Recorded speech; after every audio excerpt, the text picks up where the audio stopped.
అందరికీ నమస్కారం. ఫ్యూచరైజ్ aspect inspire ఛానల్‌కి స్వాగతం. ఆర్ఆర్‌బీ CPT2 రివిజన్ సిరీస్‌లో భాగంగా ఇది ఫిజిక్స్ పార్ట్ 3 వీడియో. ఇన్‌కేస్ ఎవరైనా మన ఛానల్ కొత్తగా వస్తే లైక్ చేయండి, షేర్ చేయండి, సబ్స్క్రైబ్ చేయండి. సో దట్ మీకు ఈ రివిజన్ పూర్తిగా కంప్లీట్ అవుతుంది. అలాగే మనం వీడియోస్ లైన్‌లో పెట్టేస్తున్నాము. మీరు కనుక చూసుకుంటే లాస్ట్ 2 అవర్స్‌లోనే మనం ఇప్పటికి పార్ట్ 1, పార్ట్ 2 కూడా పెట్టేసాం. థర్డ్ పార్ట్ కూడా వితిన్ అది పెట్టిన ఆల్మోస్ట్ ఒక 3 అవర్స్‌కి ఈ వీడియో కూడా అప్లోడ్ అయిపోతుంది. సో దట్ మీకు చెప్పాలనుకుంటుంది ఏంటంటే మనం లాస్ట్ టైంలా కాదు, ఈ సిరీస్ కంటిన్యూస్‌గా కంప్లీట్ అయిపోతుంది. ఈరోజు పక్కాగా మీకు ఫిజిక్స్ అయితే పక్కా కంప్లీట్ అయిపోతుంది. కెమిస్ట్రీ కూడా మోస్ట్‌లీ కంప్లీట్ చేసేస్తాను ఈరోజు end of the day. Okay. మీకు వీడియోస్ పూర్తిగా వచ్చేస్తాయి. వీడియోస్ మీరు పూర్తిగా కంప్లీట్ చేసుకొని దాని తర్వాత మీరు టెస్ట్ సిరీస్‌లు చేసుకుంటారో, ఏం చేసుకుంటారో చేసుకోండి. ఫిజిక్స్, కెమిస్ట్రీకి సంబంధించి ఈ రోజే కంప్లీట్ చేసేసుకోండి. సో దట్ మీకు ఒక కంప్లీట్ ప్రిపరేషన్ అనేది జరుగుతుంది. Okay. Now let's come to the content. ఈరోజు మనం గ్రావిటేషన్ కంప్లీట్ చేసుకుందాం ఈ వీడియోలో. గ్రావిటేషన్ ప్లస్ అలాగే light energy. Gravitation or gravity is the force of attraction between any two bodies. Force అంటే ఆల్రెడీ అంటే మనం డిఫైన్ చేసుకున్నాము. ఫోర్స్ అంటే ఎక్స్టర్నల్ ఎఫర్ట్ ద్వారా ఏదైనా వర్క్ జరిగితే దాన్ని ఫోర్స్ అని చెప్పి అంటాము. గ్రావిటేషనల్ ఫోర్స్ అంటే గ్రావిటేషనల్ ఫోర్స్ ద్వారా కనుక జరిగితే so for example gravitation is the force of attraction between any two bodies. Gravitation అనేది force of attraction between any two bodies. Gravitational force main ఏంటంటే రెండు బాడీస్ మధ్యలో అట్రాక్షన్ ఫోర్స్ అనేది create చేస్తుంది అనమాట. అలా క్రియేట్ చేసే దాన్ని గ్రావిటేషనల్ ఫోర్స్ అంటాం. మన ఎర్త్ గ్రావిటీ ఉంది కదా, అదే gravity. The force of gravitational attraction between two point bodies is directly proportional to the product of their masses and inversely proportional to square of the distance between them. ఈ సోదంతా మీకు గుర్తుపెట్టుకోకలేదు. సింపుల్గా ఈ formula మీరు గుర్తుపెట్టుకుంటే ఆటోమేటిక్గా ఈ ఫార్ములా నుంచి మీరు అది చెప్పచ్చు. F=G into M1 M2/R². Suppose two bodies ఉన్నాయనుకోండి విత్ మాస్ M1 M2. ఓ, ఈ రెండు బాడీస్ అట్రాక్ట్ చేసుకుంటూ ఉంటాయన్నమాట. అట్రాక్ట్ చేసుకోవడానికి కారణం డ్యూ టు అట్రాక్షన్ ఫోర్స్ అన్నది ఉంటుంది. ఆ, ఇది ఈ బాడీని అట్రాక్ట్ చేసుకుంటుంది విత్ ఫోర్స్ F1. ఇది ఈ బాడీని అట్రాక్ట్ చేసుకుంటుంది with force F2 due to gravitational field ఉండటం వల్ల. సో గ్రావిటేషనల్ ఫోర్స్ ఈ రెండు బాడీస్కి మధ్యలో ఎంత ఉంటుంది అంటే F=G ఇంటూ M1 M2/R². ఇది దేనికి అనలాగస్గా ఉందంటే మన ఎలక్ట్రోస్టాటిక్ ఫోర్స్ ఉంటుంది. F=1/4πε0 ఇంటూ Q1 Q2/R² ఉంటుంది. సేమ్ థింగ్ అక్కడ చార్జెస్ Q1కి రెండు చార్జెస్ సపరేట్గా పెడతాము. వేరే చార్జెస్ బదులు ఇక్కడ మాసెస్ ఉన్నాయి M1 M2. అక్కడ 1/4πε0 ఉంటుంది కాన్స్టెంట్. దాని బదులు ఇక్కడ గ్రావిటేషనల్ కాన్స్టెంట్ G ఉంటుంది. ఈ G వాల్యూ కూడా important. 6.67 into 10⁻11 newton metre square KG inverse square. ఈ G యూనిట్స్ మీకు గుర్తుపెట్టుకోకపోయినా ప్రాబ్లం లేదు, ఎందుకంటే మీకు ఫోర్స్ యూనిట్ తెలుసు న్యూటన్. సిమిలర్లీ M1 అంటే మాస్ కాబట్టి ఇది కేజీ, ఇది కేజీ స్క్వేర్ బై ఆర్ అంటే డిస్టెన్స్ మీటర్స్లో ఉంటుంది. సో kg²/మీటర్ స్క్వేర్. దీన్ని అటుపక్కకు పంపండి. Newton into metre square into kg⁻². So ఈ ఫార్ములా బట్టి మీరు G యూనిట్స్ ఏంటనేది డిరైవ్ చేసుకోవచ్చు. బట్ ఈ వాల్యూ అన్నది ఇంపార్టెంట్, గుర్తుపెట్టుకోండి. Gravitational constant 6.67 into 10⁻11. Okay. SI units గుర్తుపెట్టుకుంటే చాలు, మళ్ళీ డైన్ ఇదంతా అక్కర్లేదండి. దీన్ని డైన్లోకి కన్వర్ట్ చేయాలంటే ఏముంది, ఆల్రెడీ మీరు చూసారు కదా. ఇంటూ 10⁻3 న్యూటన్ కాస్త డైన్లోకి మార్చాలంటే 1 న్యూటన్ = 10⁻3 డైన్స్. సో ఇంటూ 10⁻3 చేశాడు. దాని ద్వారా 10⁻−8 dyne centimetre square gram inverse square వచ్చింది. దీన్ని బట్టి మీకు యూనిట్స్ బట్టి మీకు డైమెన్షనల్ ఫార్ములాస్ చెప్పచ్చు. M−1 L³ T⁻². Okay. Next, acceleration due to gravity G. Every second an object is in free fall, gravity will cause the velocity of the object to increase. చెప్పుకున్నాం కదా, suppose ఒక object మనం పైకి throw చేసాం అనుకోండి. For suppose ఒక object ఉంది, ఒక ఆబ్జెక్ట్ని మీరు పైకి త్రో చేస్తే ఈ పాయింట్కి వచ్చిన తర్వాత దాని ఫైనల్ ఇక్కడ ఇనీషియల్గా మీరు కొంత వెలాసిటీ యూ తోటి త్రో చేశారు దాన్ని. Final velocity v equals to zero అయిపోతుంది ఈ పాయింట్ దగ్గర. సో ఎప్పుడైతే ఫైనల్ వెలాసిటీ జీరో అయిపోయిందో ఆటోమేటిక్గా కింద మీకు గ్రావిటేషన్ ఫీల్డ్ గ్రావిటీ కిందకి యాక్సలరేషన్ ప్రొవైడ్ చేస్తుంది డ్యూ టు గ్రావిటీ. ఇలా కిందకి వచ్చినప్పుడు ఆటోమేటిక్గా ఏమవుతుంది, ఇక్కడ వెలాసిటీ జీరో అయిపోయినా కిందకి ఇది మూవ్ అవుతుంది అంటే కారణం ఏంటి, due to gravitation of the earth వల్ల. అది గ్రావిటేషన్ ఆఫ్ ఎర్త్ ప్రొవైడ్ చేసే యాక్సలరేషన్ ఎంత అంటే constant 9.8 metre per second square. ఇది యాక్చువల్గా ఇది సెకండ్ స్క్వేర్, ప్రింటింగ్ మిస్టేక్. ఇంత గ్రావిటేషన్ తోటి ఈ బాడీని కిందకి లాగుతుంది అనమాట. అంత గ్రావిటేషన్ తోటి కిందకి లాగుతుంది అంటే లాగటం వల్ల ఈ వెలాసిటీ జీరో కాస్త ఇంక్రీజ్ అవుతూ ఉంటుంది అనమాట. ఈ వెలాసిటీ ఇంక్రీజ్ అవుతూ అలా కిందకి వస్తుంది అనమాట. ఈ యాక్సలరేషన్ రావడానికి కారణం ఏంటి, గ్రావిటేషన్. అదే వీడు చెప్తున్నాడు, gravity will cause the velocity of the object to increase. అదే ఈ జీ వాల్యూ ఎలా కనుక్కున్నాడు అంటే G equals to gm/r². G అంటే గ్రావిటేషనల్ కాన్స్టెంట్, ఎం అంటే మాస్ ఆఫ్ ద ఎర్త్. అంటే ఎర్త్కి ఈ బాడీకి ఎర్త్కి ఉన్న గ్రావిటేషనల్ ఫోర్స్ని మనం కనుక్కుంటున్నాం అనమాట. ఈ బాడీ అంటే ఇది ఎర్త్ యొక్క మాస్. ఎర్త్ మాస్తో కంపేర్ చేసుకుంటే ఈ బాడీ మాస్ ఎంత ఉంటుంది, మీరు వేసే బాడీ మహా అయితే ఒక 1 kg వేస్తారు, లేకపోతే 2 kgs వేస్తారు. ఇంకా మహా అయితే ఒక 100 kgs వేస్తారు, లేదంటే ఒక రాకెట్ని పైకి వేస్తారు. ఆ వెయిట్ 6,400 కిలోగ్రామ్స్. దీంతో కంపేర్ చేసుకుంటే ఏమాత్రం అదే 6 × 10⁻24 కిలోగ్రామ్స్. దీంతో కంపేర్ చేసుకుంటే అది అసలు పెద్ద వెయిటే కాదు. సో దీని వాల్యూ 1 అని చెప్పి తీసేసుకోండి, నెగ్లిజిబుల్ కాబట్టి. ఇంటూ 1 అనుకోండి, అప్పుడు g/m/r². ఇంత గ్రావిటేషనల్ ఫోర్స్ అన్నది ఇంత యాక్సలరేషన్ తోటి అది వచ్చిందనమాట. దాని ద్వారా 9.8 మీటర్ పర్ సెకండ్ స్క్వేర్. ఇదంతా మీకు అక్కడ సింపుల్గా మీరు గుర్తుపెట్టుకోవాల్సింది, gravity acceleration due to gravity 9.8 metre per second square. Next ఈ మూన్ గ్రావిటీ గుర్తుపెట్టుకోండి, ఎందుకంటే లాస్ట్ టైం అడిగాడు ఎక్కువ ఉంటుందో తక్కువ ఉంటుందా అని అడిగాడు. అట్లీస్ట్ మీరు వాల్యూస్ కొంచెం నియర్ బై వాల్యూ గుర్తుపెట్టుకున్నా ఈజీగా అర్థమవుతుంది. అంటే ఎర్త్కి మూన్కి అడుగుతారు మోస్ట్ ఆఫ్ ద టైం. ఇక్కడ చూసుకుంటే ఎర్త్లో 9.8 మీటర్ పర్ సెకండ్ స్క్వేర్, మూన్లో గ్రావిటీ ఉండదు. అందుకే కదా మూన్లో అక్కడ మోస్ట్లీ పైన తేలుతూ ఉంటారు అని చెప్పి చూస్తాం మనం, కొంచెం గ్రావిటీ తక్కువ కాబట్టి. మీకు ఇంకా సింపుల్గా చెప్పాలంటే అమృతం సినిమా వచ్చింది కదా, దాంట్లో వాళ్ళందరూ చంద్రుడి మీదకి వెళ్తారు. చంద్రుడి మీదకి వెళ్ళే ముందు కింద ఓటింగ్ పెట్టుకుంటారు వాళ్ళు. వాళ్ళ నలుగురిలో ఎవరు ఓటింగ్ అంటే నలుగురిలో ఎక్కువ మంది ఓటు వేస్తే మూన్ మీదకి వెళ్ళాలని, అప్పుడే మూన్ మీదకి వెళ్దాం అని చెప్పి డిసైడ్ అవుతారు. ఆ టైంలో సంజుని అడుగుతారనమాట, ఇక్కడతో పోల్చుకుంటే అక్కడ గ్రావిటీ చాలా తక్కువ కాబట్టి మీ వెయిట్ తగ్గిపోద్ది అక్కడికి వెళ్తా అంటే వెంటనే ఓటేసేస్తారు. ఆ సీన్ గుర్తు తెచ్చుకోండి, సో దట్ మీకు బాగా ఐడియా ఉంటుంది. మూన్లో గ్రావిటీ తక్కువ ఎర్త్తో పోల్చుకుంటే. ఓకే, ఇక్కడ 9.8 అంటే అప్రాక్సిమేట్లీ ఒక 10 అనుకోండి, అప్పుడు అక్కడ 1.5 అనుకోండి. సో దీంతో కంపేర్ చేసుకున్న more than 6 to 7 times, around 8 times తక్కువ గ్రావిటీ మూన్లో పోల్చుకుంటే, ఎర్త్తో పోల్చుకుంటే మూన్లో.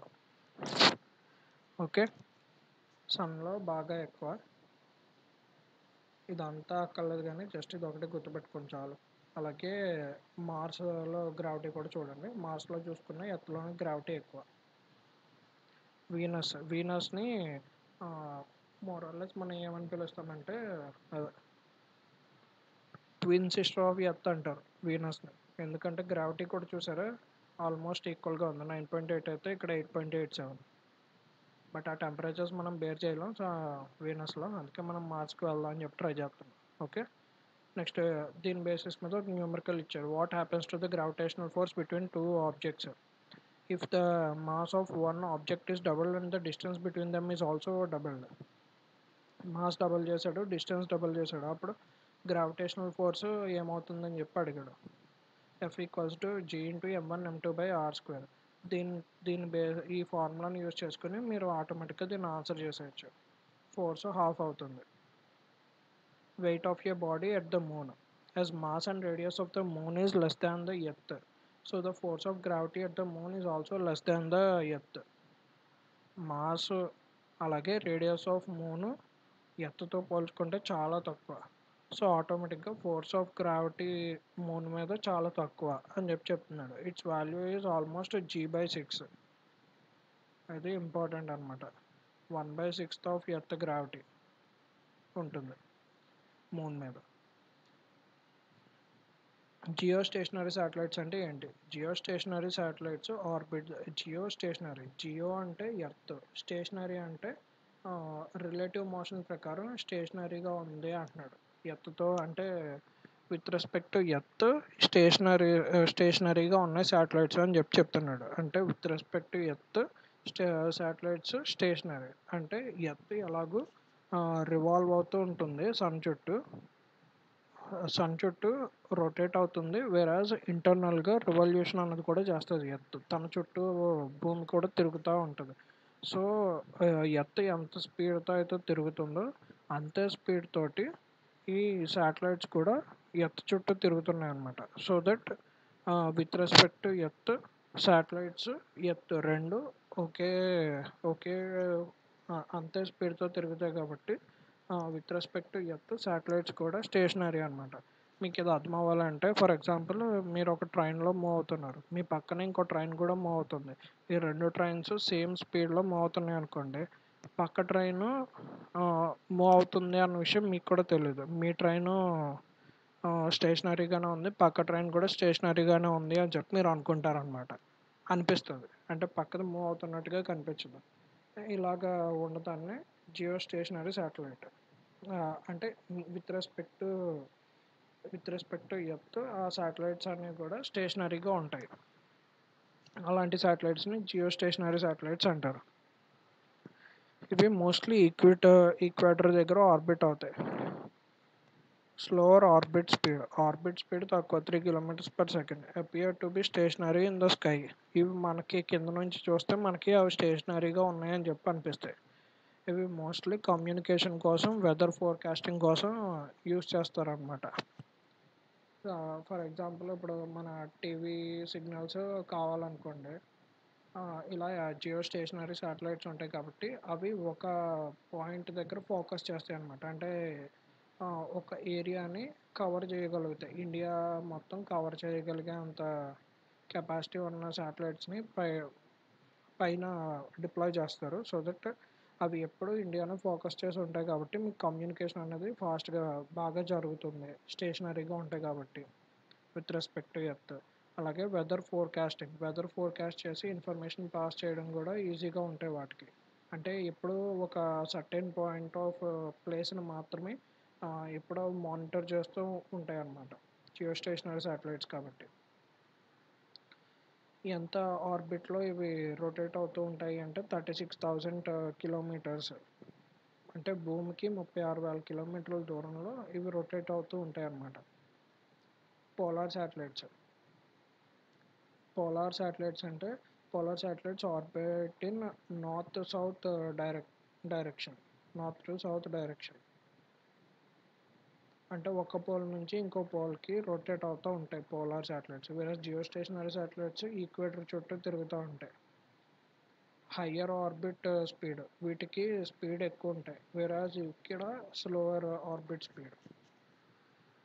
పోలార్ శాటిలైట్స్ చాలా తక్కువ డిస్టెన్స్లోనే రొటేట్ అవుతాయి జియో స్టేషనరీ శాటిలైట్స్తో కంపేర్ చేసుకుంటే. జియో స్టేషనరీ అయితే 36,000 కిలోమీటర్స్ అబోవ్, వేరే polar satellites 200 kilometres above.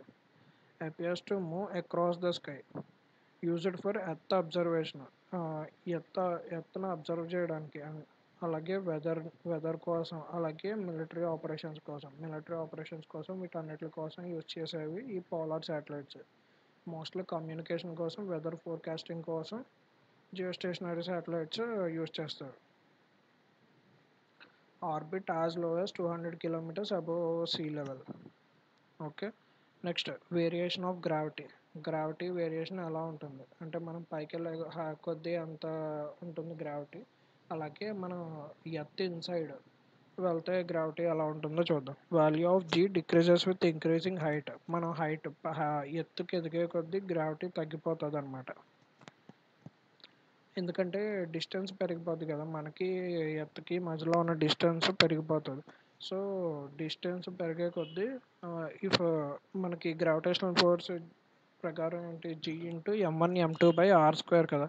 So ఎప్పుడైతే డిస్టెన్స్ పెరిగిపోతుందో r² పెరిగిపోద్ది. r² పెరిగిపోతే గ్రావిటేషనల్ ఫోర్స్ తగ్గిపోతుంది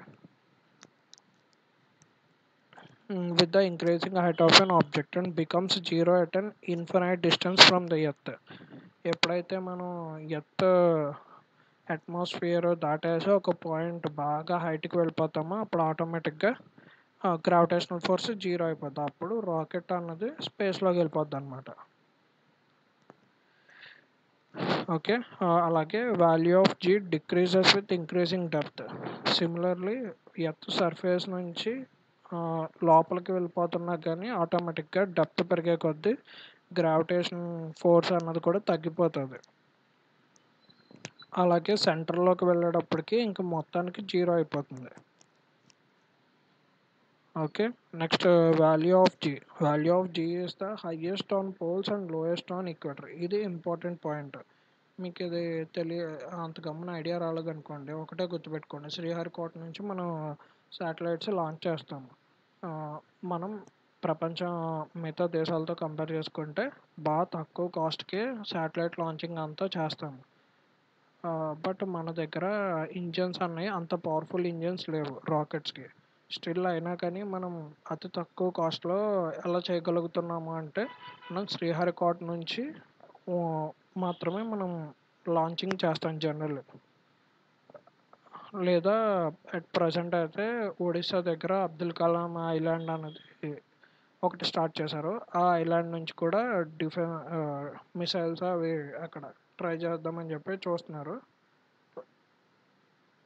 సో ఈ ఏరియాస్లో మాత్రమే మనం ఎందుకు లాంచెస్ చేస్తున్నాము, మన ఇండియా ఈక్వేటర్ దగ్గరలో ఉంది.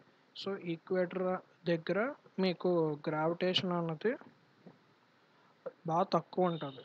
గ్రావిటేషన్ ఎంత తక్కువ ఉంటే మీరు ఫోర్స్ అంత అంటే తక్కువ ఫోర్స్కి కూడా ఎర్త్ గ్రావిటీని దాటేసి వెళ్ళిపోవచ్చు. అలా కాకుండా గ్రావిటేషన్ ఎక్కువ ఉన్న చోట నుంచి మీరు రాకెట్ లాంచ్ చేయాలనుకోండి, అప్పుడు మీరు ఇంకా ఎక్కువ ఫోర్స్ ఉపయోగించాలి ఎర్త్ గ్రావిటీ నుంచి బయటకు వెళ్ళడానికి. సో మన రాకెట్ లాంచెస్ అన్నీ మోస్ట్లీ శ్రీహరికోట దగ్గర జరుగుతాయి. ఆ శ్రీహరికోట అన్నది ఈక్వేటర్ నుంచి పాస్ అవుతున్న ప్లేస్ అది. సో అందుకే ఆ ప్లేస్లో గ్రావిటీ అన్నది చాలా తక్కువ ఉంటుంది. ఎప్పుడైతే ఈక్వేటర్ దగ్గర గ్రావిటీ తక్కువ ఉంటుందని మనకు అర్థమైందో ఆటోమేటిక్గా పోల్స్లో గ్రావిటీ ఎక్కువ ఉంటుందని మీకు తెలిసిపోద్ది. సో ఇలా మీరు గుర్తుపెట్టుకోండి ఈజీగా. రీజన్ ఏంటంటే రేడియస్ ఆఫ్ ఈక్వేటర్ బాగా ఎక్కువ, వెరాజ్ పోల్స్ రేడియస్ చాలా తక్కువ. సో రేడియస్ ఎక్కువ ఉంటుంది కాబట్టి డిస్టెన్స్ ఆబ్వియస్గా ఎక్కువ ఉంటుంది. వెరాజ్ పోల్స్ దగ్గర డిస్టెన్స్ బాగా తక్కువ ఉంటుంది. డిస్టెన్స్ తక్కువ ఉంటే గ్రావిటేషనల్ ఫోర్స్ ఎక్కువ ఉంటుంది, డిస్టెన్స్ ఎక్కువ ఉంటే గ్రావిటేషనల్ ఫోర్స్ తక్కువ ఉంటుంది. ఓకే. అలాగే value of G decreases due to the rotation of the earth. Earth rotate అవటం వల్ల కూడా తన చుట్టూ తాను తిరుగుతూ ఉంటుంది కదా ఎర్త్. సో అలా రొటేట్ అవటం అంటే వితిన్ 24 hours టైం పీరియడ్లో ఒక రొటేషన్ కంప్లీట్ అవుతుంది ఎర్త్కి. ఆ రొటేషన్ వల్ల కూడా గ్రావిటేషన్ జీ అన్నది తగ్గుతుంది అనమాట. ఎందుకంటే జీ అన్నది decreases if the angular speed of the earth increases. అంటే సపోజ్ మన ఎర్త్ 24 hours టైం పీరియడ్ తీసుకుంటుంది రివల్యూషన్ ఒక రొటేషన్కి.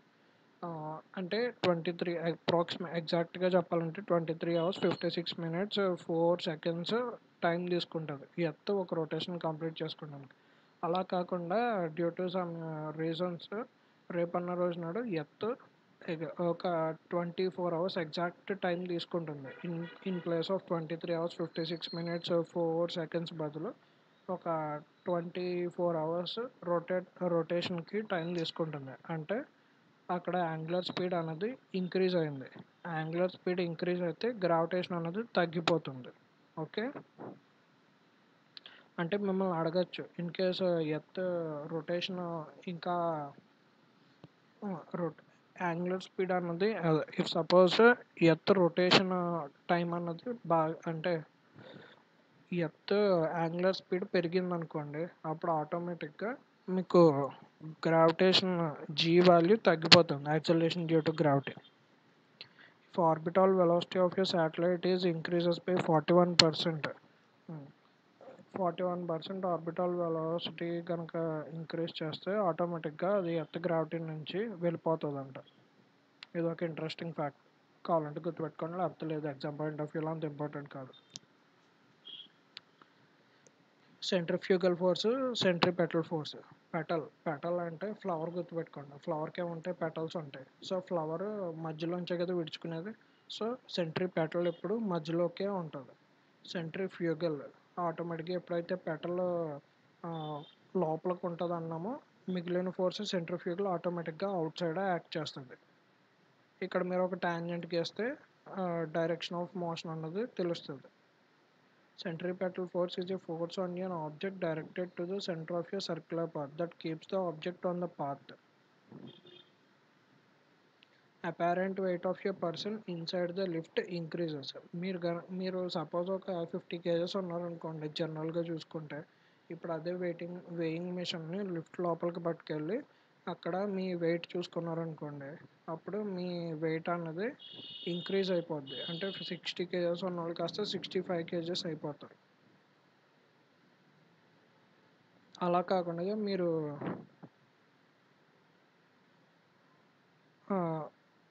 అంటే మీరు లిఫ్ట్లో ఉన్నప్పుడు మీ వెయిట్ పెరుగుతుంది అని చెప్పి మీరు అర్థం చేసుకోండి. అంటే మిమ్మల్ని అడగచ్చు ఒక క్వశ్చన్ ఇచ్చి, ఇఫ్ సపోజ్ ఒక పర్సన్ తన వెయిట్ లిఫ్ట్లో చూసుకున్నాడు, అప్పుడు తన వెయిట్ ఎంత ఉంటుంది అని చెప్పి మీకు 4 ఆప్షన్లు ఇవ్వచ్చు. బయట చూసుకున్నప్పుడు 60 kgs ఉన్నది, లిఫ్ట్ లోపల వెయింగ్ మిషన్ తోటి వెయిట్ చూసుకున్నప్పుడు ఎంత ఉంటుంది అని చెప్పి మిమ్మల్ని కింద ఆప్షన్స్ అడుగుతాడు అనమాట. దాంట్లో 3 ఆప్షన్స్ లెస్ దాన్ 60 ఉంటాయి, ఒక ఆప్షన్ మాత్రం గ్రేటర్ దాన్ 60 ఉంటుంది. ఏదైతే గ్రేటర్ దాన్ 60 ఉంటుందో అదే మీ ఆన్సర్.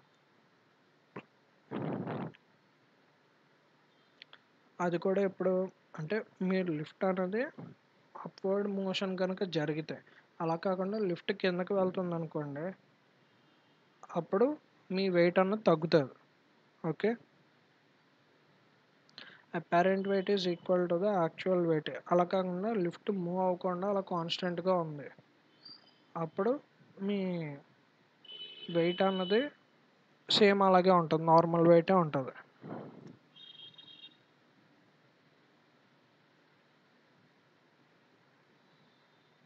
ఇది ఒక question. A man of mass 60 kgs is riding in a lift. Change in apparent weight of the man when the lift is accelerating upwards and downwards.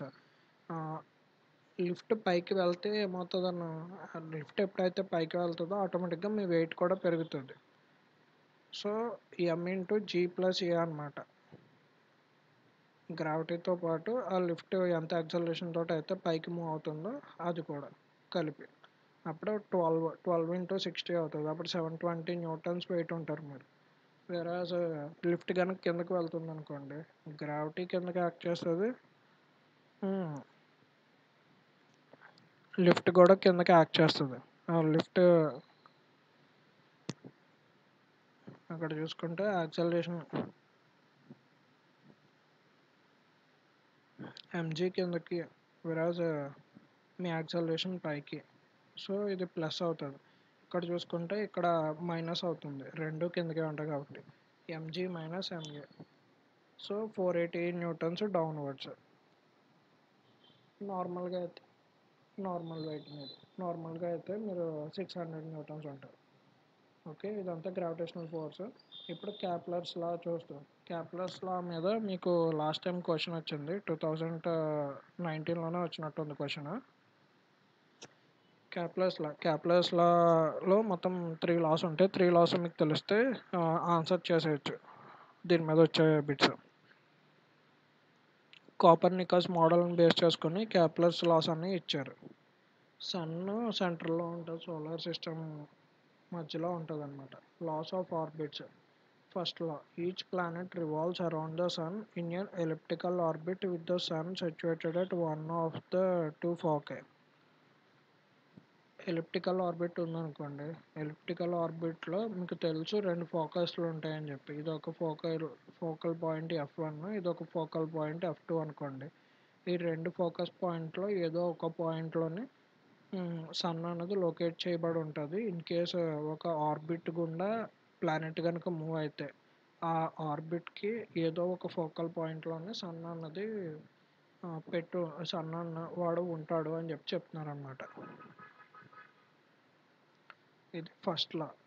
Second లా చూద్దాం. Second law ఏం చెప్తున్నాడు, radius vector drawn from the sun to a planet sweeps out equal areas in equal intervals of time. ఈ sun దగ్గర నుంచి suppose planet ఇక్కడ ఉన్నాడు అనుకోండి, ఆ ప్లానెట్ అక్కడ ఉంటే ఇక్కడ ఎంత అయితే ఏరియా ఉంటుందో, అంటే ఇఫ్ సపోజ్ ఇది ఒక 1 అవర్ అనుకుందాం, 1 అవర్ టైం పీరియడ్లో ప్లానెట్ మూవ్ అయిన పాయింట్స్ అనుకుందాం. ఈ పాయింట్ నుంచి ఈ పాయింట్కి మూవ్ అయింది. ఫర్ సపోజ్ ఈ పాయింట్ నుంచి ఈ పాయింట్కి 1 అవర్లో మూవ్ అయింది. సిమిలర్లీ ప్లానెట్ మూవ్మెంట్లో ఇక్కడ నుంచి ఇక్కడికి 1 అవర్లో మూవ్మెంట్ అనేది జరిగింది అనుకోండి. అప్పుడు ఇక్కడ నుంచి ఇక్కడికి ఎంత అయితే ఏరియా ఉంటుందో ఈ ఏరియా ఎంతో ఈ ఏరియా కూడా అంతే అని చెప్పి చెప్తున్నాడు అనమాట. ఈ ఏరియా ఎంతో ఈ ఏరియా కూడా అంతే.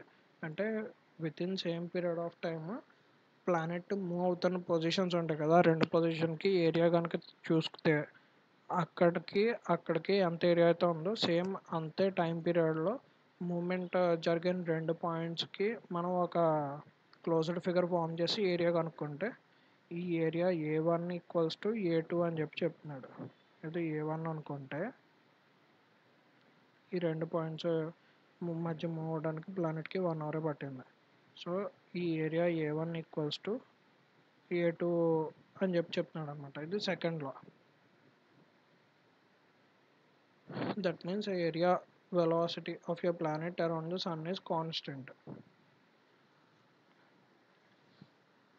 Next third law వచ్చేసి square of the periods of revolution of a planet around the sun is proportional to cube of the semi major axis of its elliptical orbit. ఏం చెప్తున్నాడు సింపుల్గా, టైం పీరియడ్ T ఉంటుంది కదా, ఎంత time period rotate అవడానికి పట్టే time ఉంటుంది చూసారా, ఆ time period T is directly proportional to the cube of the semi major axis of its elliptical orbit.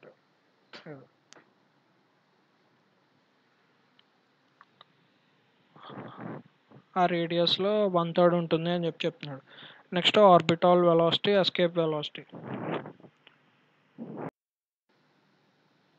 Body near earth సర్ఫేస్లో ఆర్బిటాల్ వెలాసిటీ 8 km/s అనమాట.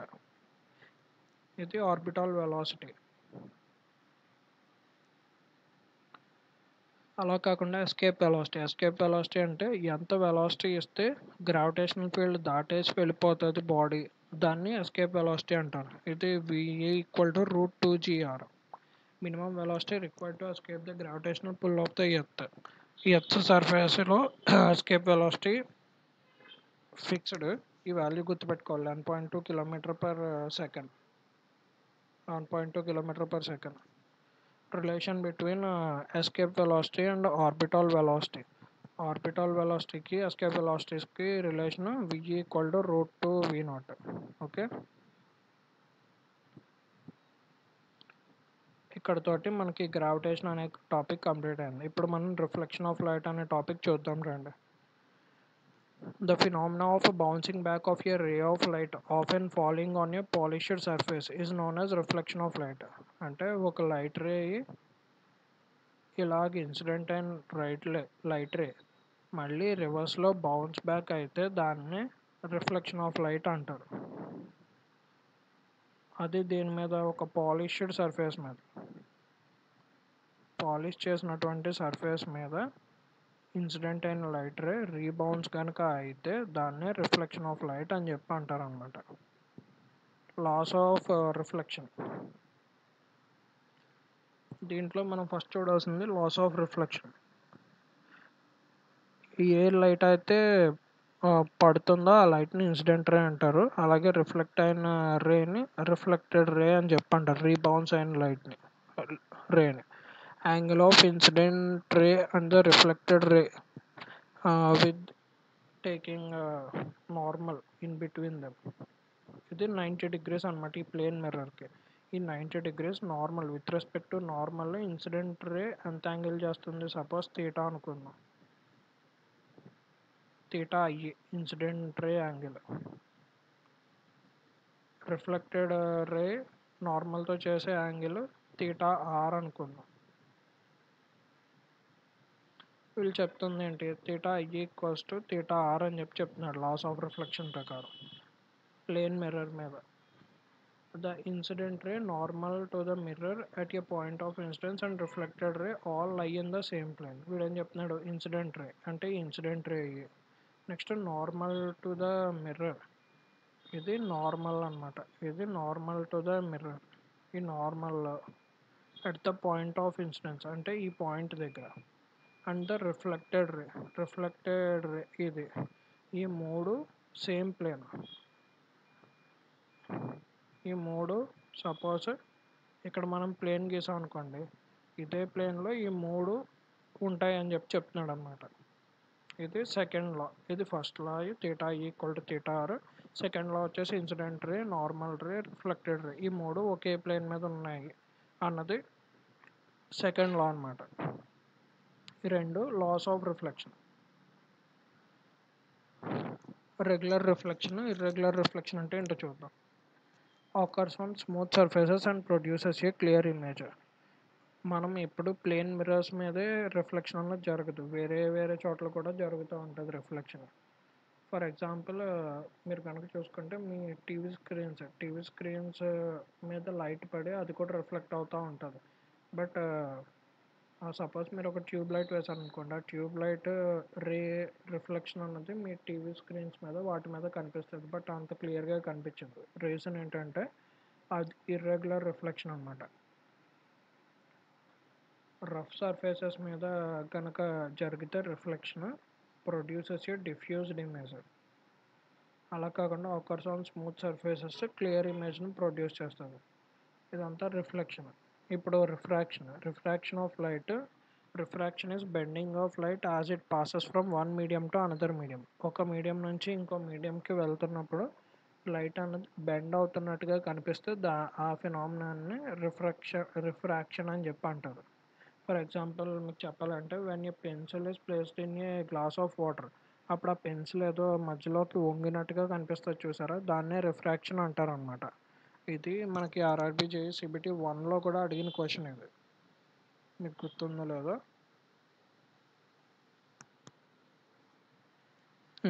Rare medium.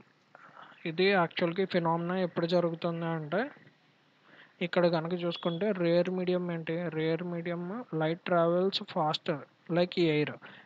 ఈ రిఫ్రాక్షన్ జరగడానికి main కారణం ఏంటంటే, రెండు డిఫరెంట్ మీడియంస్ మధ్యలో జరిగితే ఈ ఫినామినా, ఈ రిఫ్లెక్షన్ అన్నది అదే ఈ లైట్ అన్నది రెండు మీడియంస్ మధ్యలో కనుక పాస్ అయితే అప్పుడే ఈ రిఫ్రాక్షన్ అన్నది జరుగుతుంది.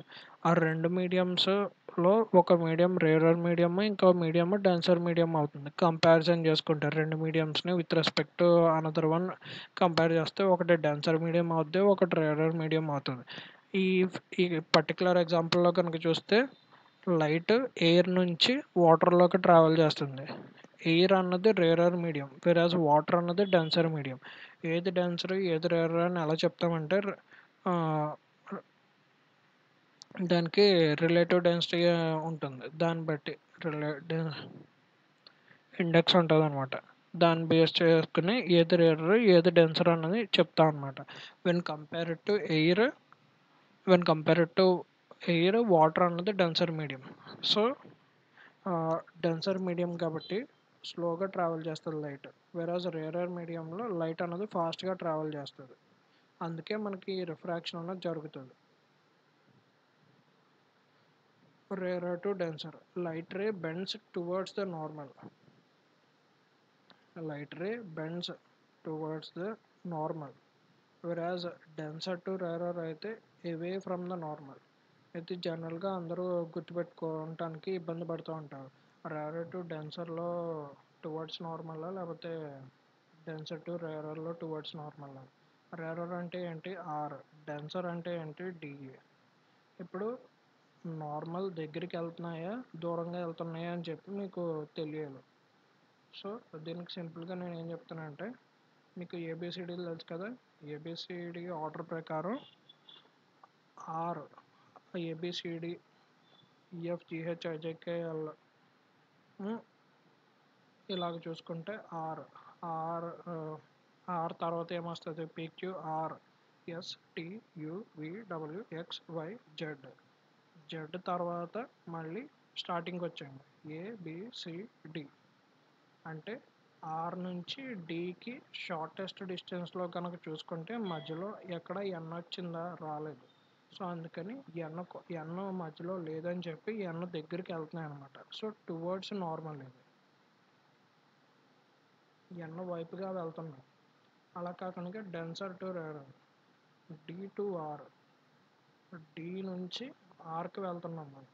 డి నుంచి ఆర్కి వెళ్తున్నప్పుడు A B C D E F G H I J K L M N O P Q R అంటే మధ్యలో ఎన్ వచ్చింది కదా. సో ఎన్ ఆల్రెడీ ఈ రెండిట్లకి మధ్యలో ఎన్ ఉంది ఆల్ఫాబెట్స్ ప్రకారం. సో అందుకని మళ్ళీ ఎన్ దగ్గరికి వెళ్ళాలనుకోవట్లేదు. అందుకే అవే ఫ్రమ్ నార్మల్ వెళ్ళిపోతున్నాయి అన్నమాట ఈ డెన్సర్ నుంచి రేరర్ వెళ్ళినప్పుడు. అంటే ఈ ట్రిక్ బట్టి మీకు ఈజీగా గుర్తుంటుందని చెప్పాను. ఓకే, రేరర్ టు డెన్సర్ అయితే టువర్డ్స్ నార్మల్, వెరాజ్ డెన్సర్ టు రేరర్ అయితే away from normal. Towards normal వెళ్తారు అంటే నార్మల్ కోసం ప్రత్యేకించి నార్మల్ కోసం పని కట్టుకుని వెళ్తున్నాయి ఇవి. సో అప్పుడు ఆటోమేటిక్గా స్పీడ్ స్లో అయిపోద్ది. అలా కాకుండా అవే ఫ్రమ్ నార్మల్, నార్మల్ దగ్గరికి మళ్ళీ వెళ్ళకుండా సపరేట్గా ఇంకో రూట్లో వెళ్ళిపోతుంది. అంటే అప్పుడు షార్టెస్ట్ డిస్టెన్స్ కదా, సో ఆటోమేటిక్గా స్పీడ్ అనేది ఇంక్రీజ్ అయిపోయింది. ఓకే, అలా గుర్తుపెట్టుకోండి. ఇలా బండ గుర్తులు పెట్టుకుంటే ఈజీగా ఎగ్జామ్లో ఆన్సర్ చేయగలుగుతారు, లేకపోతే కన్ఫ్యూజ్ అవుతారు. Next, on increasing the temperature of medium it's refractive index decreases. ఈ రిఫ్రాక్టివ్ ఇండెక్స్ బట్టే మనం అది డెన్సర్ మీడియమా రేరర్ మీడియమా అని చెప్తామన్నమాట. ఇన్ కేస్ టెంపరేచర్ కనుక ఇంక్రీజ్ అయిందనుకోండి, టెంపరేచర్ ఇంక్రీజ్ అయితే రిఫ్రాక్టివ్ ఇండెక్స్ డిక్రీజ్ అవుతుంది. అంటే ఇన్వర్స్లీ ప్రపోర్షనల్ అనమాట. Temperature is inversely proportional to refractive index. New war తోటి రిఫ్లెక్ట్ డినోట్ చేస్తారు. రిఫ్రాక్టివ్ ఇండెక్స్ తోటి అదే రిఫ్రాక్టివ్ ఇండెక్స్కి ఇన్వర్స్లీ ప్రపోర్షనల్. ఈ రిఫ్రాక్టివ్ ఇండెక్స్ మ్యాక్సిమం దేనికి ఉంటుంది అంటే డైమండ్స్కి ఉంటాయి. ఓకే, నెక్స్ట్, ఈ refractive index formula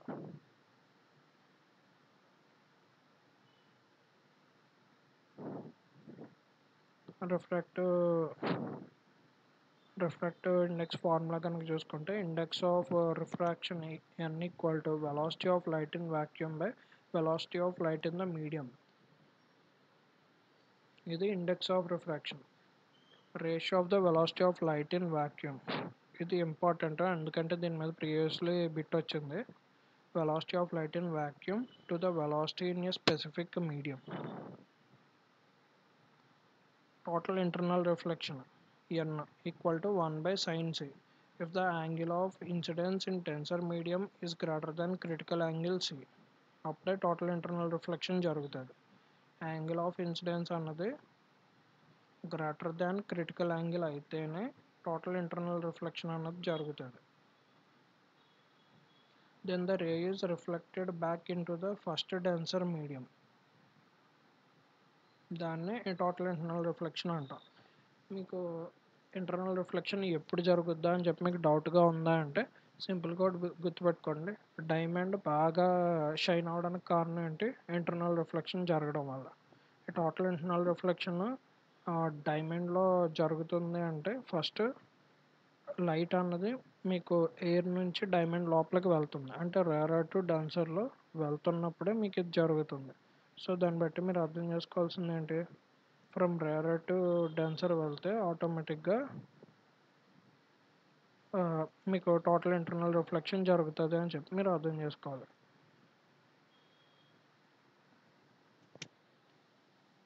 okay, total internal reflection.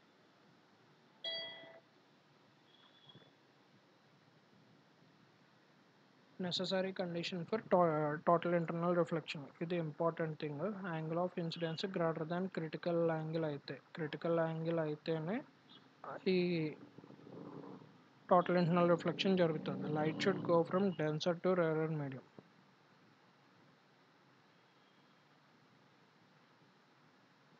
Okay, next brilliance of diamonds. ఇవన్నీ ఎగ్జాంపుల్స్. డైమండ్స్ మెరవడం కానీ, లేదా మిరేజ్ ఫార్మేషన్, ఎండమావులు కనిపించడం కానీ, లేదా fish inside sea only a circular surface of water, వీటన్నిటికి కారణం total internal reflection. Total internal reflection అంటే ఇప్పుడు లైట్ రే ఉందనుకోండి, యాక్చువల్గా లైట్ రే ఇన్సిడెంట్ అయినప్పుడు రిఫ్లెక్ట్ అయ్యి వెళ్ళిపోవాలి. బట్ ఒక పాయింట్ అయిపోయిన తర్వాత మళ్ళీ అదే మీడియంలో రివర్స్లో వెళ్ళిపోతుంది అనమాట లైట్ రే. మళ్ళీ అదే మీడియంలో రివర్స్ వెనక్కి వచ్చేస్తుంది.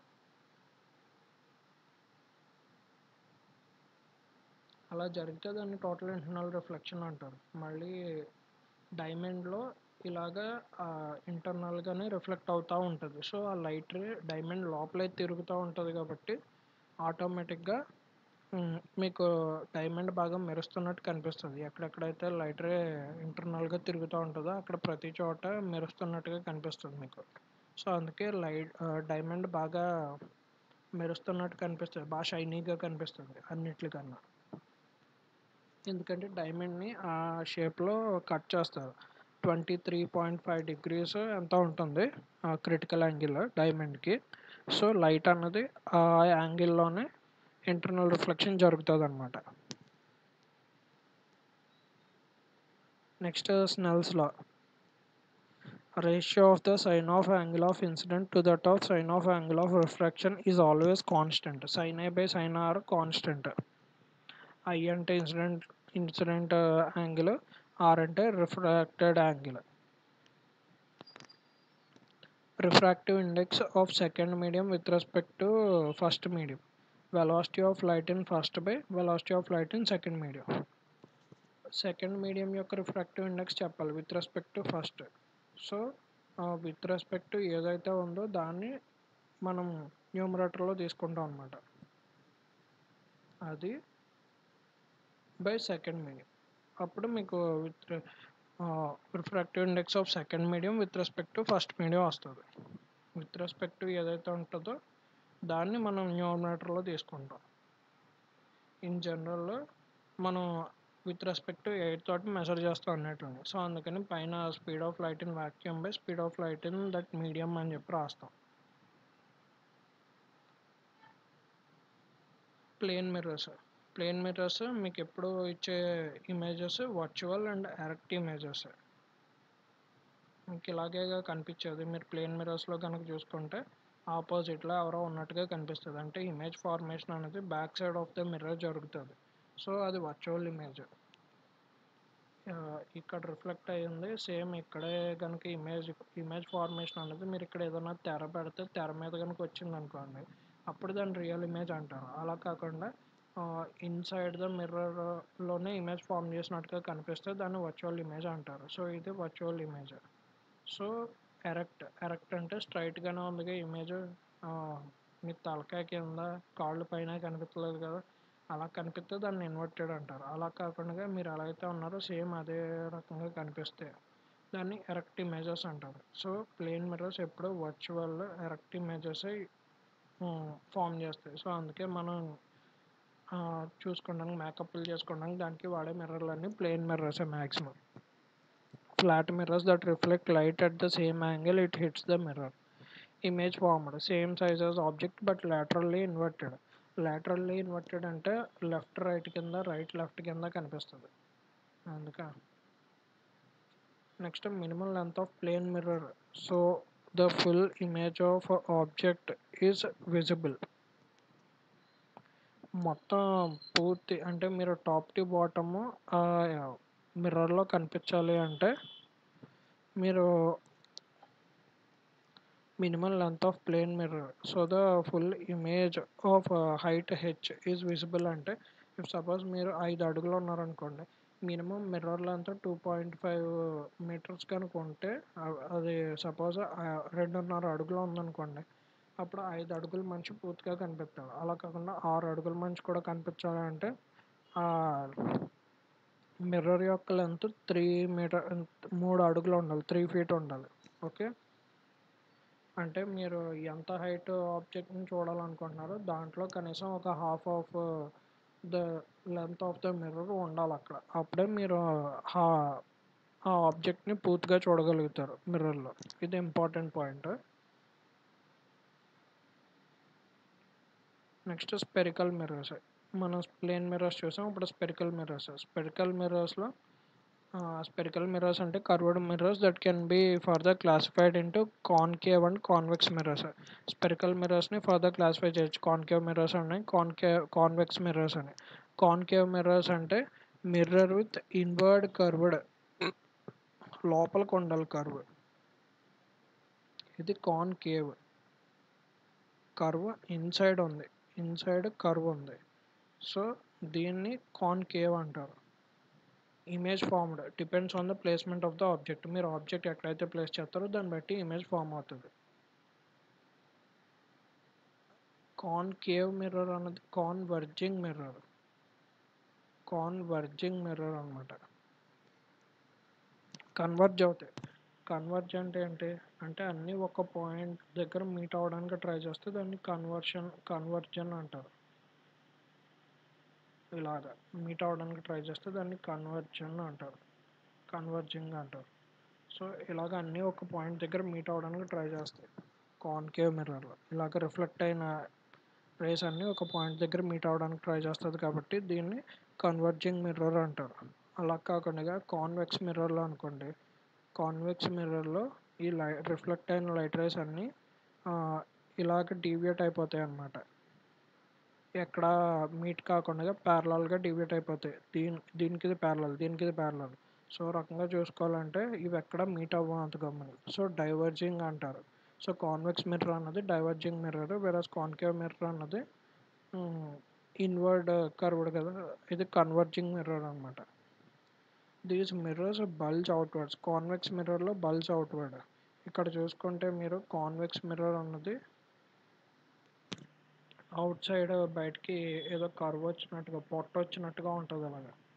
ఇలా పొట్ట వచ్చినట్టుగా ఉంటుంది కాబట్టి ఇది అవుట్వర్డ్స్ బల్జ్ అవ్వడం అంటారు. ఇది అవుట్వర్డ్స్ బల్జ్ అవ్వడం. And reflect light race at a wider angle near the edges. Image formed. ఇక్కడ ఇమేజ్ అన్నది ప్లేస్మెంట్ బట్టి డిపెండ్ అవుతుంది. బట్ కాన్వెక్స్ మిర్రర్లో ఎప్పుడు వర్చువల్ ఇమేజే ఫామ్ అవుతుంది, అలాగే డిమినిష్డ్ ఇమేజే ఫామ్ అవుతుంది, అలాగే ఎరెక్ట్ ఇమేజ్ ఫామ్ అవుతుంది. మనం ప్లేన్ మిర్రర్స్లో చూసుకుంటే virtual mirror, erect image. But ఇక్కడ చూసుకుంటే పెద్ద ఇమేజ్ చిన్నగా కనిపిస్తుంది, అంటే డిమినిష్ అయ్యి కనిపిస్తుంది. సో ఇమేజ్ ఫార్మ్డ్ ఇప్పుడు వర్చువల్, డిమినిష్డ్, ఎరెక్ట్ ఇమేజెస్. అలాగే ఇది డైవర్జింగ్ మిర్రర్ ఎందుకంటే లైట్ రేస్ అన్నీ డైవర్జ్ అవుతాయి. ఆల్రెడీ మనం చూసాం ఇది. ఇప్పుడు ఏ మిర్రర్స్ ఎక్కడ యూజ్ చేస్తారు, ఇది చాలా ఇంపార్టెంట్. యూజెస్ అన్నది చాలా ఇంపార్టెంట్. ఎందుకంటే ఈ బిట్ లేకుండా RRB JEE CBT2 పేపర్ ఉండదు మోస్ట్లీ. ఎందుకంటే లాస్ట్ 2019లోనూ వచ్చింది బిట్, 2015లోనూ వచ్చింది, 2014 పేపర్లో కూడా ఉంది. సో అందుకని ఇది చాలా ఇంపార్టెంట్ అప్లికేషన్స్ అనేవి. షేవింగ్ కాన్కేవ్ మిర్రర్స్ ఎక్కడెక్కడ యూజ్ చేస్తాం. కాన్కేవ్ మిర్రర్ని షేవింగ్ మిర్రర్ అని కూడా అంటారు. వేరాజ్ సోలార్ ఫర్నెసెస్లో కూడా కాన్కేవ్ మిర్రర్ని యూజ్ చేస్తారు. స్ట్రీట్ ల్యాంప్స్లోను డెంటల్ మిర్రర్స్. సపోజ్ ఇక్కడ చూసారనుకోండి షేవింగ్ మిర్రర్లో మీకు బ్యాక్ సైడ్ వ్యూ అంతా అక్కర్లేదు కదా, జస్ట్ మీరు ఏ పార్ట్లో అయితే షేవ్ చేసుకున్నారో ఆ పార్ట్ ఒకటి మీకు కనిపిస్తే చాలు. సో అందుకే షేవింగ్ మిర్రర్స్ కింద కాన్కేవ్ మిర్రర్స్ని యూజ్ చేస్తారు. సోలార్ ఫర్నసెస్లో కూడా కాన్కేవ్ మిర్రర్స్ ఉన్నాయి. ఎందుకు? ఇది కన్వర్జింగ్ మిర్రర్, అంటే రిఫ్లెక్ట్ అవుతున్న లైట్ రేస్ అన్నిటిని ఒక చోట ఫోకస్ చేస్తుంది. అలా ఒక చోట ఫోకస్ చేసినప్పుడే కదా మ్యాక్సిమం ఎనర్జీ ఆ పాయింట్ దగ్గర ఉంటుంది. సో అందుకే మనం సోలార్ ఫర్నసెస్లో కూడా కాన్కేవ్ మిర్రర్ యూజ్ చేస్తాం. అలాగే టార్చెస్ యొక్క హెడ్లైట్స్లో కూడా మనం కాన్కేవ్ మిర్రర్ యూస్ చేస్తాం. ఎందుకు? కాన్కేవ్ మిర్రర్ యూస్ చేస్తేనే కదా కన్వర్జ్ అవుతాయి లైట్ రేస్ అన్ని. సో ఒక పాయింట్ దగ్గర బాగా ఫోకస్డ్గా వెతుకుతాయి. టార్చ్ లైట్స్ ఎక్కడ వేస్తాం మనం? ఒక పాయింట్ దగ్గర ఏం జరుగుతుందో తెలియడం కోసం వేస్తాం టార్చ్ లైట్. సో అందుకని ఆ టార్చ్ లైట్స్లో కన్వర్జింగ్ లైట్ రేసే ఉండాలి. డైవర్జ్ అయిపోతే అప్పుడు ఆ ఒక పాయింట్ ఏరియా దగ్గర మీకు మ్యాక్సిమం లైట్ అన్నది పడదు. సో అలా కన్వర్ట్ అవ్వాలి అంటే కన్వర్జింగ్ మిర్రర్ వాడుకోవాలి. కన్వర్జింగ్ మిర్రర్ ఏముంది? Concave mirror. సో అందుకని టార్చెస్లోను హెడ్లైట్స్లోను కాన్కేవ్ మిర్రర్ వాడతాం. నెక్స్ట్ ఆప్థల్మోస్కోప్, అలాగే ఆస్ట్రోనామికల్ టెలిస్కోప్స్లో కూడా ఒక పాయింట్ దగ్గరే వాళ్ళు ఫుల్ ఫోకస్ పెట్టాలనుకుంటారు. సో అందుకని ఆస్ట్రోనామికల్ టెలిస్కోప్స్లో కూడా కాన్కేవ్ మిర్రర్ యూస్ చేస్తారు. నెక్స్ట్ ఇప్పుడు కాన్వెక్స్ మిర్రర్ జనరల్గా ఏంటంటే డైవర్జ్ అయిపోతాయి రిఫ్లెక్టెడ్ రేస్. డైవర్జ్ అవ్వడం అంటే మ్యాక్సిమం ఏరియా కవర్ చేస్తుంది, బట్ ఇంటెన్సిటీ తక్కువ ఉంటుంది, అంతే కదా. సో ఇప్పుడు స్ట్రీట్ ల్యాంప్స్లో మ్యాక్సిమం ఏరియా కవర్ చేయడం కోసం పెడతాం, ఒక పాయింట్లో ఇంటెన్సిటీ కోసం పెట్టాం స్ట్రీట్ ల్యాంప్స్. సో అందుకని కాన్వెక్స్ మిర్రర్ స్ట్రీట్ ల్యాంప్స్లో వాడతాం. నెక్స్ట్ అలాగే డెంటల్ మిర్రర్ ఇప్పుడు సపోజ్ డెంటల్ సర్జరీస్ చేయాలనుకోండి. డెంటల్లో ఒక టూత్ని తీసేసి అక్కడ ఇంకో టూత్ పెట్టాలనుకోండి. అప్పుడు ఆ ఒక్క టూత్తో పాటు మిగిలిన back side, front side, left side, right side మొత్తం అంతా డీటెయిల్గా కనిపించాలి. సో అందుకని కాన్వెక్స్ మిర్రర్ అయితే రియర్ వ్యూ మిర్రర్ అన్నమాట, మొత్తం బాట అంతా కనిపిస్తుంది కాన్వెక్స్ మిర్రర్లో. సో అందుకని డెంటల్ మిర్రర్స్కి కాన్వెక్స్ మిర్రర్స్ యూజ్ చేస్తాం. నెక్స్ట్ రియర్ వ్యూ మిర్రర్ అంటుంది, అంటే మన వెహికల్స్ యొక్క సైడ్ లైట్స్ ఉంటాయి కదా, సైడ్ మిర్రర్స్ అన్ని రియర్ వ్యూ మిర్రర్స్, అంటే మ్యాక్సిమం పార్ట్ని కవర్ చేస్తుంది. అలాగే సెక్యూరిటీ మిర్రర్స్ ఇన్ షాప్స్లో పెట్టే సెక్యూరిటీ మిర్రర్స్ కూడా మోస్ట్లీ కాన్వెక్స్ మిర్రర్సే పెడతాం, ఎందుకంటే మ్యాక్సిమం పార్ట్ మనకి కనిపించాలి కాబట్టి. Next surveillance mirrors used at bent of road. Surveillance mirrors, security mirrors maximum ఏరియాని కవర్ చేయాలి మనం. సో అందుకని అక్కడ వాడేదంతా కాన్వెక్స్ మిర్రర్స్. ఓకే, ఇక్కడతో మనకి ఈ concave mirrors, convex mirrors applications చూసాం. ఇప్పుడు real image versus virtual image. Real image అంటే ఏంటి? వర్చువల్ ఇమేజ్ అంటే ఏంటి? Real image formed by an actual convergence of light rays converge అవ్వడం వల్ల ఫామ్ అయితే దాన్ని రియల్ ఇమేజ్ అంటాం. మీకు కాన్కేవ్ మిర్రర్లో అయితే కన్వర్జింగ్ అనేది జరుగుతాయి రిఫ్లెక్టెడ్ లైట్ రేస్. వెరాజ్ కాన్వెక్స్ మిర్రర్స్లో మీకు రిఫ్లెక్టెడ్ లైట్ రేస్ ఎప్పుడన్నా మీకు కన్వర్జ్ అవుతాయా? అవ్వవు కదా. సో అందుకే మోస్ట్లీ కాన్వెక్స్ మిర్రర్స్లో మీకు వర్చువల్ ఇమేజ్ ఫామ్ అవుతుంది. ఇప్పుడు formed by apparent divergence of light rays. Real image can be projected onto a screen or surface. Real images mostly మీకు మిర్రర్కి ఇన్ ఫ్రంట్ ఫామ్ అవుతాయి. ఆ ఇమేజెస్ని మీరు క్యాప్చర్ చేయాలంటే ముందు ఒక స్క్రీన్ పెట్టాలి, లేదా ఏదైనా ఒక వైట్ సర్ఫేస్ పెట్టాలి. అప్పుడు ఆ రియల్ ఇమేజ్ని మీరు క్యాప్చర్ చేయగలరు. Virtual image can't be projected onto a screen or surface. Real image created by light rays actually coming together. Virtual image created by way our eyes perceive light rays. Real image exists at a specific point in space. ఒక particular point దగ్గర ఉంటుంది real image, కానీ virtual image point అన్నది ఏమి ఉండదు, behind the mirror are లెన్సెస్లో ఉంటుంది. So మనకి in front కనిపించదు. In front of the mirror అన్నది ఎక్కడ పర్టికులర్ ప్లేస్ అన్నది ఉండదు ఇమేజ్ ఫార్మేషన్కి. అలాగే real image can B captured using A physical device. ఏదైనా ఒక స్క్రీన్ దాన్ని పెట్టి దాని ద్వారా క్యాప్చర్ చేయొచ్చు. కానీ వర్చువల్ ఇమేజ్ని మనం క్యాప్చర్ చేయలేము స్క్రీన్ మీద, పేపర్ మీద. మోస్ట్లీ రియల్ ఇమేజెస్ ఇన్వర్టెడ్గా ఉంటాయి, up side down compared to objects. But virtual images స్ట్రైట్గానే ఉండొచ్చు, రివర్స్లో కూడా ఉండొచ్చు. Real images created by light rays actually coming together, whereas virtual images created by the way our eyes perceive light rays. Example, image formed on a movie screen. మనం చూసే movie screen మీద, తెర మీద వచ్చే బొమ్మ ఇదంతా దీని ద్వారానే అనమాట, రియల్ ఇమేజ్ అది. అలా కాకుండా మీకు ఇక్కడ చూసుకుంటే రేర్ వ్యూ మిర్రర్స్ అంటే మన అదే సైడ్ వ్యూ మిర్రర్స్ అనమాట. సైడ్ వ్యూ మిర్రర్స్ ఇవంతా వర్చువల్ ఇమేజెస్. సింపుల్గా చెప్పాలంటే మీకు ముందు కనిపిస్తే ఇది రియల్ ఇమేజ్, అలా కాకుండా ఎక్కడో ఉన్నట్టుగా కనిపిస్తే ఇది వర్చువల్ ఇమేజ్.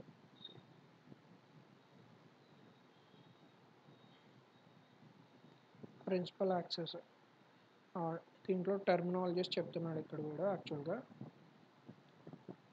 ఇందులో ఈ principal focus, centre of curvature, not part of mirror, radius of curvature, focal length, pole of mirror, optic centre of lens, diameter of reflecting surface of a spherical mirror. Okay, ఇక్కడ first image formation చూద్దామండి. Left side mirror real and inverted, U V F negative concave mirror.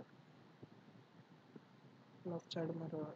Right side mirror virtual and direct, you negative, VF positive convex mirror. Okay, open చేద్దాం. Next క్లాస్లో మనం ఈ mirror image formations, lenses అంతా complete చేసుకుందాం. ఎందుకంటే ఇప్పటికే 1 hour వచ్చేసింది class. ఇంతకన్నా ఎక్కువ అంటే అటెస్ట్ వచ్చి